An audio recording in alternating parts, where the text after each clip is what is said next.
আসসালামু আলাইকুম এভরিওয়ান, নিয়ে আসলাম তোমাদের জন্য নতুন আরেকটি গল্প। আজকের গল্পের নাম হচ্ছে বোনের মৃত্যু। ভিডিওটা যদি ইউটিউব চ্যানেল থেকে দেখে থাকো তাহলে অবশ্যই চ্যানেলটা সাবস্ক্রাইব করে দিবা, আর যদি ফেসবুক পেজ থেকে দেখে থাকো তাহলে পেজটা অবশ্যই ফলো করে দিবা। তো চলো বেশি কথা না বলে গল্প শুরু করা যাক। তোর বোনকে আমার কাছে বিক্রি করে দে। আমি বললাম বেস্ট ফ্রেন্ডের পরিচয় দিলি? ফাহিম বলল, যখন শুনবি তুই তোর বোনকে ধর্ষণ করেছিস তখন সহ্য করতে পারবি তো? আমি বললাম, এতটা নিচে নেমে যাবি আমি ভাবতেও পারি নাই। ফাহিম বলল, তোর ভাবনাতে আমার কিছু আসে যায় না। আমি বললাম, আমার বোনকে ছেড়ে দে। ফাহিম বলল, তোর সামনে তোর বোনকে আজকে আমি ধর্ষণ করব। আমি বললাম, প্লিজ ফাহিম, তুই আমার সাথে যা ইচ্ছা কর, তবুও আমার বোনকে ছেড়ে দে। ফাহিম বলল, তোর সাথে বন্ধুত্ব করার যে একটা কারণ আছে। আমি বললাম, আমি যদি জানতাম কখনো তোকে আমার বেস্ট ফ্রেন্ড করতাম না। ফাহিম বলল, সত্যি তোর বোন অনেক সুন্দর, আজকে অনেক মজা হবে। আমি বললাম, ফাহিম, তুই আমার আম্মুর হাতে খাবার খেলি, আমার আপন ভাইয়ের মতো আমি তোকে দেখি, আর আজকে তুই আমার বোনকে ধর্ষণ করার ফাঁদ পেতেছিস। ফাহিম বলল, তোর সাথে ফ্রেন্ডশিপ করার এটাই কারণ ছিল। আমি বললাম, আজকে তোর কথা শুনে আমার খুব খারাপ লাগছে।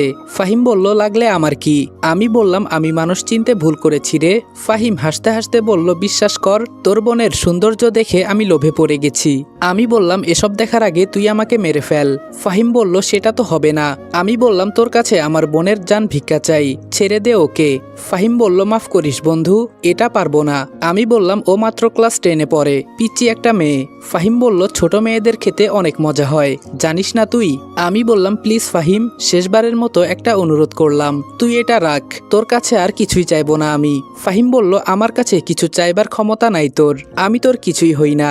আমি বললাম, এতদিন তাহলে কি ছিলি আমার? ফাহিম বলল, তোর বোনকে কিভাবে নির্জনে আনা যায় তার চিন্তা ভাবনা করতাম সব সময়। তোর মা তো তোর বোনকে সবসময় নজর এড়াতেই দিত না। আমি বললাম, তাহলে তোর মোট কথা ওকে তুই ছাড়বি না? ফাহিম বলল, তোর বোনকে আগে তোর সামনে ধর্ষণ করব, আর মানুষ জানতে পারবে এই ধর্ষণ তুই করেছিস। আমি বললাম, সময় এবং নদীর স্রোত কারোর জন্য অপেক্ষা করে না, একটা প্রবাদ বাক্য আছে জানিস? আজকে আমি তোমাদেরকে সবচেয়ে বিশ্বস্ত বুকমেকার ওনেক্স সম্পর্কে বলতে চাই, যেটি পিএসজি এবং সিরিয়ার অফিসিয়াল পার্টনার। এই অ্যাপে আপনি cricket, football, tennis live match দেখতে এবং তাদের স্কোর ভবিষ্যৎবাণী করে সহজেই অর্থ উপার্জন করতে পারবেন। সেই সাথে BMW গাড়ি, আইফোন, ল্যাপটপ এবং আরও অনেক নগদ পুরস্কার জেতারও সুযোগ রয়েছে। এই অ্যাপটিতে আপনি crush, crystal, under and over 21 ইত্যাদি গেম খেলে সহজেই আয় করতে পারবেন। সাইন আপ করার সময় আমার প্রচার কোড রিদওয়ান8 ব্যবহার করে আপনার প্রথম জমাতে 24,000 টাকা পর্যন্ত পান। আপনি বিকাশ, নগদ, ব্যাংক, ক্রিপ্টো, পেপ্যাল এবং অন্যান্য সহজ পদ্ধতির মাধ্যমে সহজেই আপনার জেতা টাকা তুলতে পারবেন। এখানে আপনি 24 ঘন্টার 7 দিন গ্রাহক সহায়তা পাবেন। তাই এখনই গুগলে ওয়ানেক্স সার্চ করে অফিসিয়াল ওয়েবসাইটটিতে গিয়ে রেজিস্ট্রেশন করুন, আর রেজিস্ট্রেশনের সময় অবশ্যই আমার প্রচার কোড রিদওয়ান8 ব্যবহার করে প্রথমবার ডিপোজিটে 24,000 টাকা পর্যন্ত পান। ফাহিম বলল, আরে তুই আবার আমাকে কি করবি? তোর শরীরে তো এক ফোঁটাও রাগ নাই। আচ্ছা, তোর বোনকে আমি ধর্ষণ করব, এরপরেও কি তোর রাগ হয় না? আমি বললাম, তোর মতো আমি নেমহারামি না। আমার মা বাবা আমাকে ছোট থেকে শিক্ষা দিয়ে তুলেছে।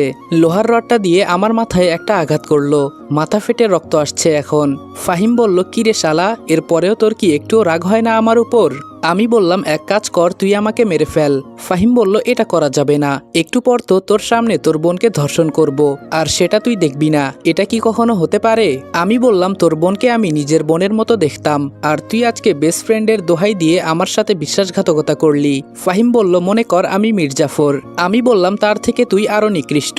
আমিও ইচ্ছে করলে তোর বোনকে বাজে নজরে দেখতে পারতাম। রডটা দিয়ে আবার আমাকে ইচ্ছা মতো মারতে লাগলো। তোর তো সাহস কম না, একদম আমার বোনকে বাজে নজরে দেখবি না। আমি বললাম, টাকা আর ক্ষমতার পাওয়ার দেখিয়ে আজকে তুই আমার সাথে যেটা করলি এটা আমার মনে থাকবে। ফাহিম বলল, ওহ তাই নাকি? বাবু তো রেগে যাচ্ছে। কই, আমি তো দেখতে পারছি তুই হাসছিস। পাশে থাকা একটা লোক বলল, হ্যাঁ বস, আপনি ঠিকই বলছেন, শালা একটা মগা। এটা শুনে সবাই হাসাহাসি করতে লাগলো। ফাহিম বলল, এই তোরা ওর বোনকে নিয়ে আয়, আজকে আমি অনেক খুশি। আমি বললাম, তুই আমার বোনের সাথে এমন করতে পারিস না ফাহিম, আমি তোর পা ধরে বলছি। ফাহিম বলল, আমার ভেতরে কোনো মায়া দয়া নাই, তাছাড়া এতদিনের সাধনা আমার। এই তোরা ওর হাত পা ভালো করে বেঁধে ফেল, যাতে নড়াচড়া করতে না পারে। আমার চোখ থেকে টপ টপ করে পানি পড়ছে। আমি বললাম, তোকে নিজের ভাইয়ের থেকে আমি কম ভালোবাসি নাই, আর আজকে তুই আমার বোনের সাথে বাজে বিহেভ করছিস। ফাহিম বলল, দেখ রনি, তোকে আমি বুঝিয়ে বলি। আমি বললাম, আর কি বোঝাতে চাস তুই আমাকে? ফাহিম বলল, প্রত্যেকটা বিষয়ের পেছনে একটা কারণ থাকে, আমি বললাম তোর মতো মানুষরূপী কুত্তা যেন কারো ঘরে না জন্মায়। ফাহিম হেসে বলল, দেখ তোর বোনকে কি সুন্দর লাগছে, ওকে সাজিয়ে আনা হয়েছে, কথা বলবি ওর সাথে? এই ওর মুখের বাঁধন খুলে দে। মাহি বলল, ভাইয়া তুই কাকে ঘরে এনে জায়গা দিলি? তোর মতো ওকেও আমি নিজের ভাই মনে করতাম, আর আজকে ও এটার সুযোগ নিল। ফাহিম বলল, এসব ইমোশনাল কথা আমার সামনে বলবি না। আমি বললাম, মাফ করে দিস বোন আমাকে, আমি তোকে বাঁচাতে পারি নাই। মাহি বলল, দেখ ফাহিম, তুই আমার নিজের ভাইয়ের মতো, আমার দিকে তাকিয়ে দেখ, আমি না তোর বোনের মতো? তোরও তো একটা বোন আছে, প্লিজ আমাকে ছেড়ে দে, আমার একটা ভবিষ্যৎ আছে।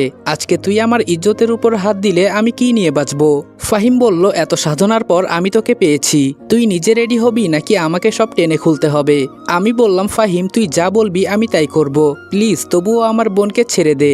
ফাহিম বলল, একটা কুকুরের সামনে একটা মাংসের হাড্ডি রাখা হলো, সে যেভাবেই হোক যে কোনো কিছুর বিনিময়ে হলেও এটা নিয়ে ছাড়বে, বুঝতে পারলি তো?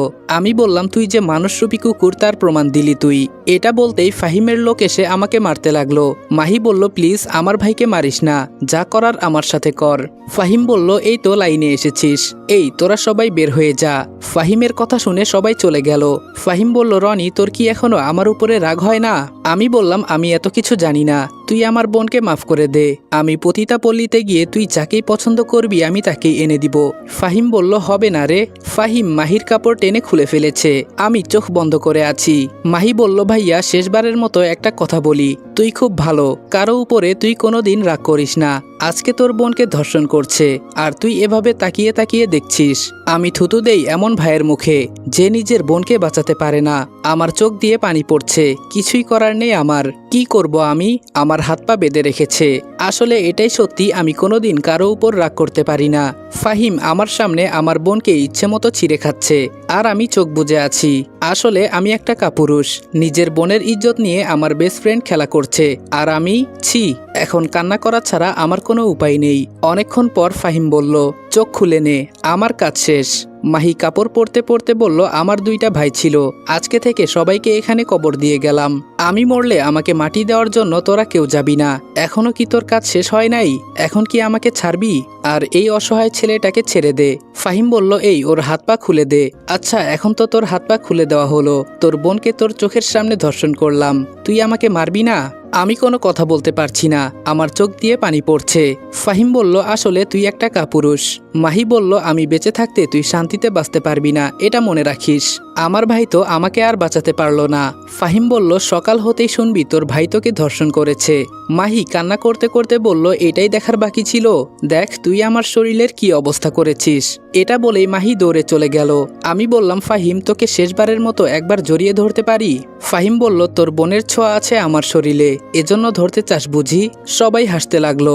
আমি বললাম, জানিস আমি সবসময় একটা কথা বলি, সময় সবারই একদিন আসবে। ফাহিম বলল, তুই মরলেও তোরটা আসবে না রে। আমি বললাম, আসি, ভালো থাকিস। ফাহিম বলল, তোকে বলতে হবে না।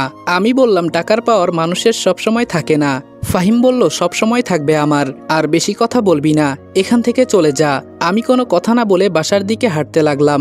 বাসায় যাওয়ার পর দেখি বাসার পরিবেশ একদম নীরব, কোনো কথা নেই। দরজা ঠেলে ভেতরে গিয়ে দেখি আম্মু সোফায় বসে আছে, তবে আম্মুকে খুব স্বাভাবিক লাগছে।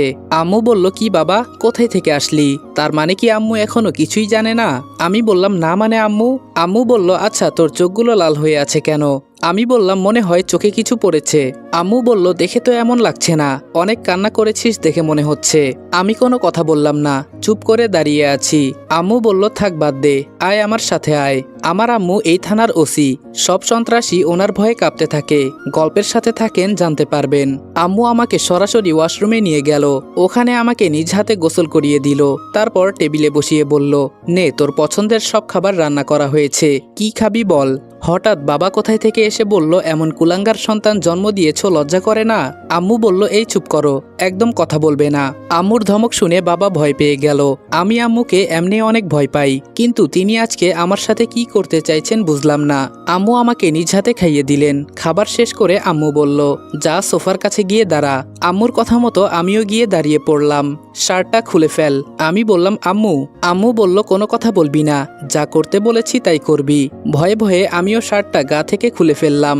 আম্মু বলল প্যান্ট থেকে বেল্টটা খুলে ফেল। আম্মুর কথা শুনে খুলে দিলাম। বেল্ট হাতে নিয়ে আম্মু বলল, একটা কথা যদি বলিস তাহলে আমাকে আর আম্মু ডাকবি না, যেভাবে দাঁড়িয়ে আছিস সেভাবেই চুপ করে দাঁড়িয়ে থাকবি। আমি বললাম জি আম্মু। বেল্ট হাতে পেঁচিয়ে আম্মু আমাকে ইচ্ছে মতো মারতে লাগলো। আমি চুপ করে দাঁড়িয়ে আছি। আম্মু বলল আমার কি অপরাধ ছিল? নিজের ভাইয়ের সাথে কি তার বোন সুরক্ষিত থাকতে পারে না? আর কতদিন আমি তোর বোনকে প্রোটেক্ট করব? ভাই হয়ে তুই কিছুই করতে পারিস না কেন? বাবা বলল এই কি করছো, ছেলেটা মারা যাবে তো। আম্মু বলল যেখানে দাঁড়িয়ে আছো চুপ করে দাঁড়িয়ে থাকো, দরকার পড়লে ওকে হাসপাতালে নিয়ে যাব। আমার চোখ দিয়ে পানি পড়ছে।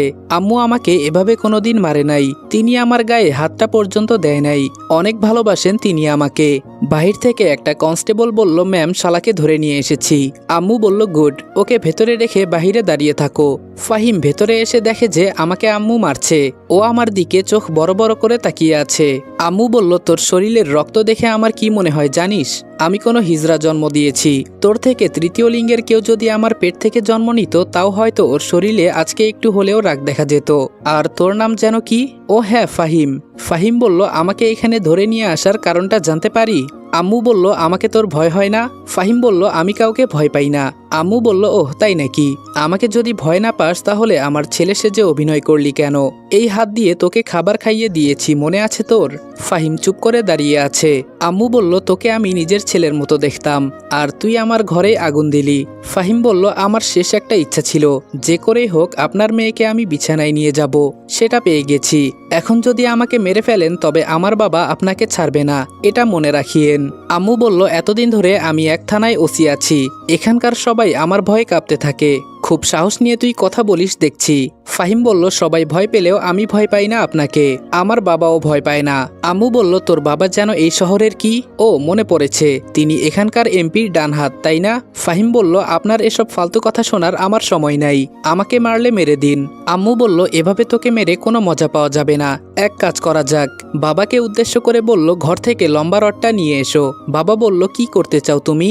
আম্মু বলল এত কথা শোনার আমার সময় নাই, যেটা বলেছি সেটা করো। বাবা আম্মুর কথা মতো ঘর থেকে রডটা এনে আম্মুর হাতে দিল। আম্মু বলল মাহি, এই মাহি। মাহি রুম থেকে বাহিরে আসলো। আম্মু বলল তুই কি ওকে বিয়ে করতে চাস? যদি বলিস আমি সব তৈরি করব। মাহি বলল না আম্মু, আমি ওর মতো রাস্তার কুকুরকে বিয়ে করব না। আম্মু বলল ওর নাকি মরার খুব শখ, কি করি বলতো? মাহি বলল ওকে আমাদের ঘরে ছেড়ে দাও, কুকুরের মতো ওকে আমাদের বাসার সবাই ব্যবহার করবে। ফাহিম বলল আমি যদি এখান থেকে বের হতে পারি তোদের কাউকে ছাড়বো না। সাথে সাথে মাহি লাথি দিয়ে ফাহিমকে ফেলে দিল। মাহি বলল গলা থেকে মাথা আলাদা করে ফেলবো। কাপুরুষ কোথাকার, তোর তো লজ্জা থাকা উচিত। শোন, জোর করে সবকিছু করা যায়, কিন্তু তাই বলে সে পুরুষ হয়ে যায় না, কাপুরুষই থেকে যায় সারা জীবন। ফাহিম বলল তোর ভাই তো তোকে বাঁচাতে পারলো না। আম্মু আমার দিকে তাকিয়ে বলল ও থাকলেই কি আর না থাকলেই কি, মেয়ে তো আমার একটাই, এখন রডটা হাতে নে তুই। ফাহিম বলল কি? আম্মু বলল যা বলছি তাই কর, কথা শুনলে তোর মঙ্গল হবে, না হলে তোকে কি যে করব আমি এটা বলতে পারি না। ফাহিম রডটা হাতে নিল। আম্মু বলল সামনে দাঁড়িয়ে থাকা ছেলেটাকে মার। ফাহিম আমার দিকে একবার তাকিয়ে রডটা দিয়ে আমাকে ইচ্ছে মতো মারতে লাগলো। এক একটা রডের আঘাতে আমার শরীর জ্বলতে লাগলো, মনে হচ্ছে যেন ভেতরের সব হাড্ডি ভেঙে যাচ্ছে। সত্যি আমি অনেক বড় অপরাধ করে ফেলেছি। চুপ করে দাঁড়িয়ে কান্না করছি। আম্মু বলল অনেক হয়েছে, এখন বন্ধ কর। ফাহিম বলল যে অপরাধ করেছে তাকে কি মারবেন না? আম্মু বলল তোর ভেতরে সত্যি অনেক সাহস আছে, না হলে এরপরেও আমার সাথে এভাবে কথা বলতি না।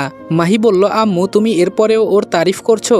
আম্মু একটা হাসি দিয়ে বলল রাগ করিস কেন মা, নিজেকে তোর মতো তৈরি করতে পারবি না?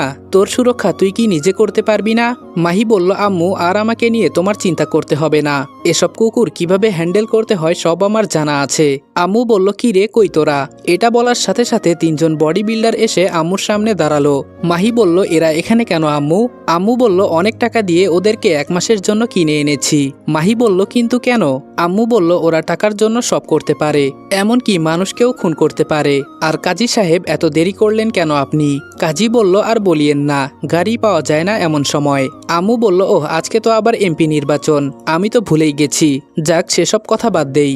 এই তিনজন বডি বিল্ডার আর এই ছেলেটার বিয়ে পড়িয়ে দেন। এবার মনে হয় ফাহিম কিছু বুঝতে পারলো, ও এত বড় একটা শখ খাবে হয়তো ভাবতেও পারে নাই।